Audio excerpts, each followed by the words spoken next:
Thank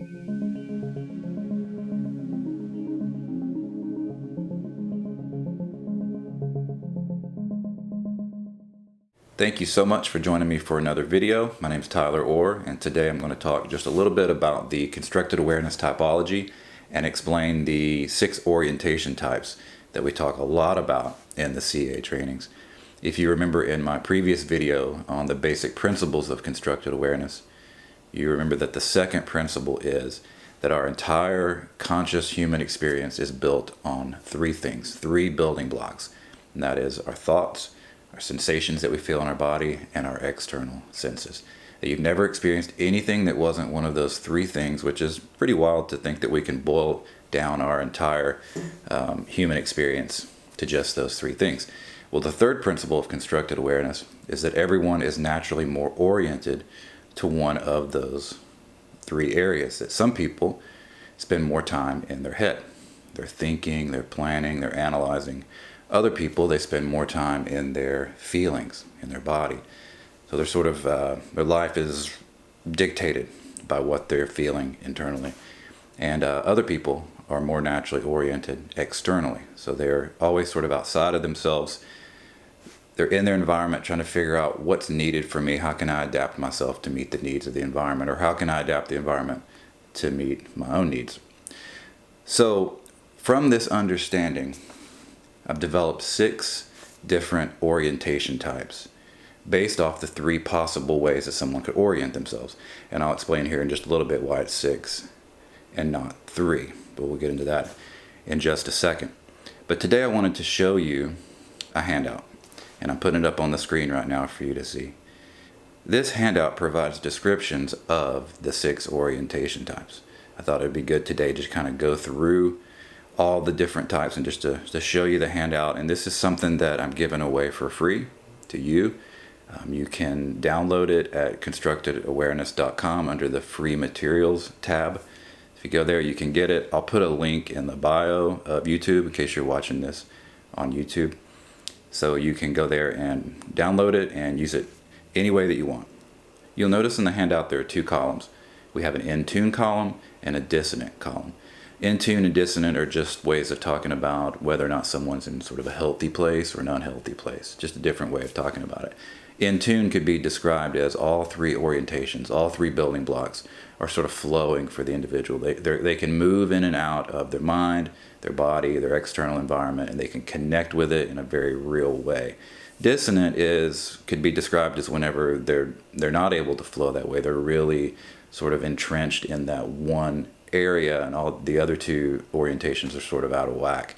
And so they're not operating at their highest potential at that point. You'll also notice with each type there's a hyper-aroused and a hypo-aroused version. Now this is how we wind up with 6 orientation types rather than 3. Because out of the 3 different ways that someone could orient themselves, they could do so with a hyper sort of energy or a hypo, like a lower energy.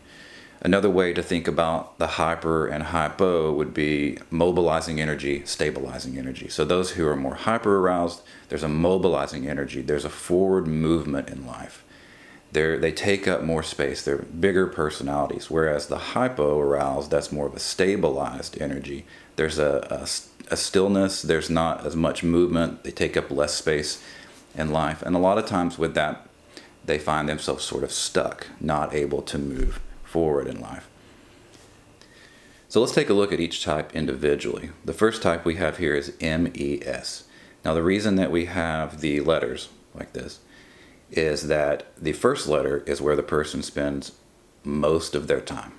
The second letter is where they spend the next most amount of time. And the third letter is where they spend the least amount of time. So in this case with MES, we have primarily mental, secondary external, and then the least in their sensations. So we call this type the achieving type. The element with this type is fire. And so there's a burning desire, a drive that this type typically has. They're really good at making plans and following through with their plans. They're driven, right? These are the achievers. Now, you'll find that sometimes these individuals, they may focus more on achieving for other people, whereas sometimes they may spend more time achieving for themselves. And understanding that can be really useful as you're working with the client. Now the next type we have, the more hypo stabilized version of the mental orientation, is what we call an MSE. So this is also called thinking.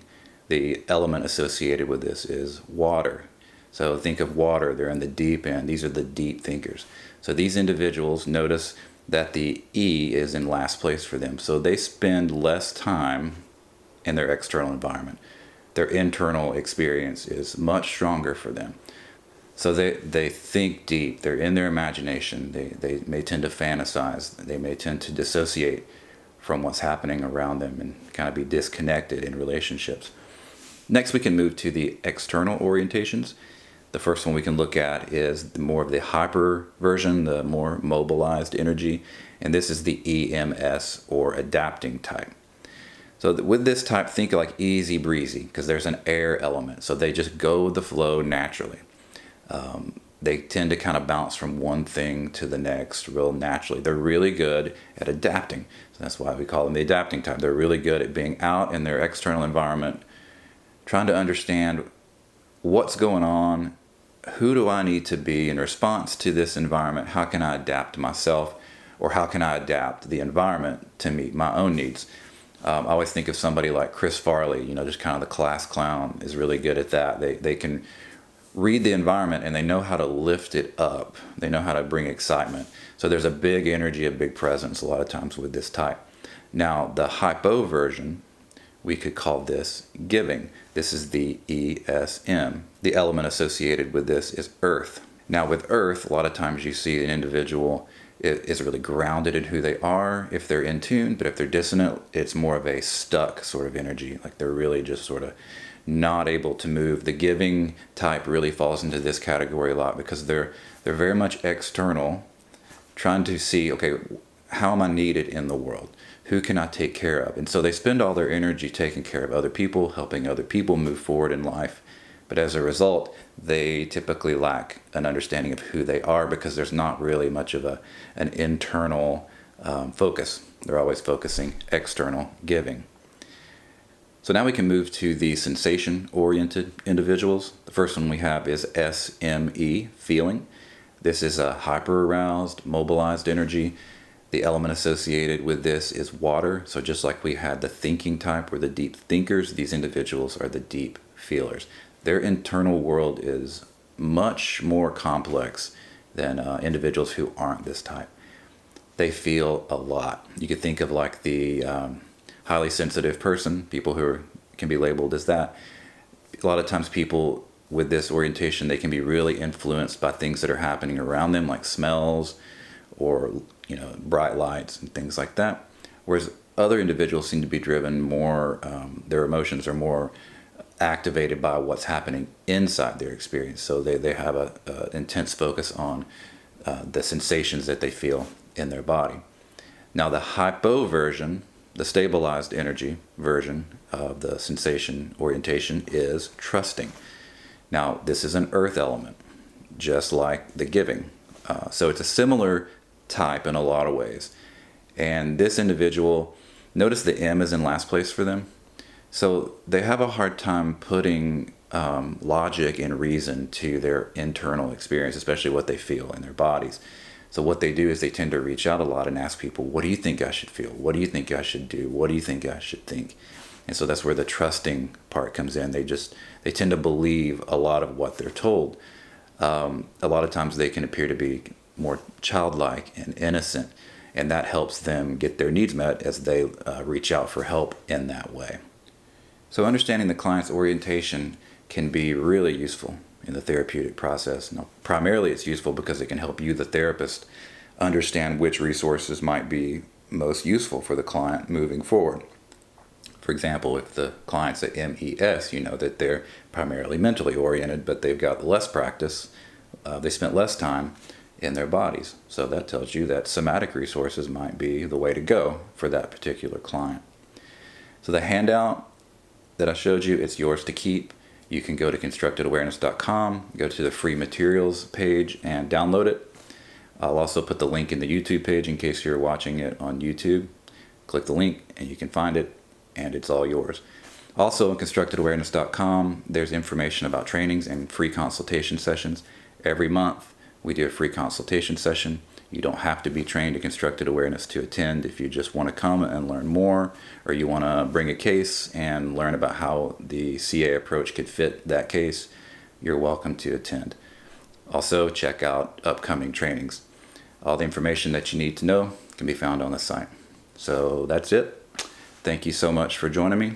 Until next time, take care.